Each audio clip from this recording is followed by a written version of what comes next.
when we started to talk, I expressed that my interest was to go back to coaching as a head coach.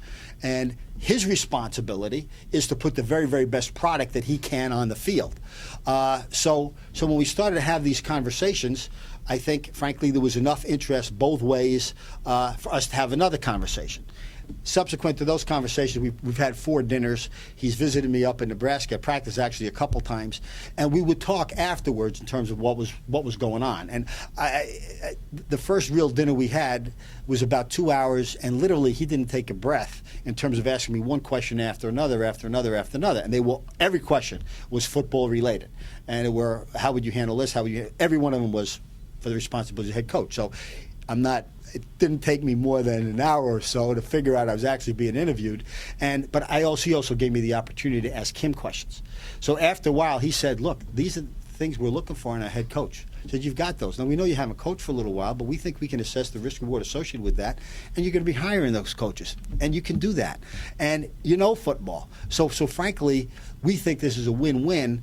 And the more I learned then I needed to learn more about the UFL. And I think the way they've established the UFL, the way they have run it from the very beginning, the fact that it is an incredibly affordable product for people in a community that don't have NFL teams, the fact that the priority is parity across the entire organization. They're fiscally responsible. And the more I looked at it, and then you look at the quality of the people that have, played in the league, but especially the coaches. Guys like Jimmy Fossil, guys like Denny Green, Jay Gruden, Jack Gadzinski, Palmer. Those guys are big-time coaches. So frankly, for him to step up and for the league to step up and say, you know what, we want you to be part of this, for me was an incredible honor, and I think it was an incredible opportunity. If I can just interject. Good. How do you feel about doing a league where you have a Super Bowl coach and another NFL coach? His job's the same job as my job. My job, you correct me if I'm wrong on this, my job is to be able, one, we want to do a great job of identifying with the community of Hampton Roads in Virginia. We want to be able to do that. But we've got to be able to do that and put a great product on the field. We've got to win, or we've got to be in contention for a league championship. So what do we have to do to be able to do that? We've got to attract a great staff. We've got to be able to attract really good players.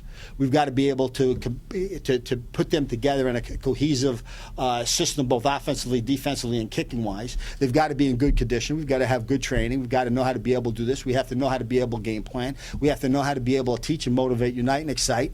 And if we can do those things, or the coaches that can do, barring, let's say, extraordinary injuries or something like that, frankly, the coaches next season in 2011 that can do that the best are going to have the greatest chance of being in the UFL championship game at the end of the season. We can do that. So whoever we've got to compete against, I can't worry about who they are or what their job is. I'm honored to be in their company. I'm truly, truly honored to be in their company, and I recognize what they've done, and I've been fans of theirs. But I'm comfortable that we can do the job that we need to do to be competitive with any of those guys. The United Football League. If you like great football, you'll love the UFL.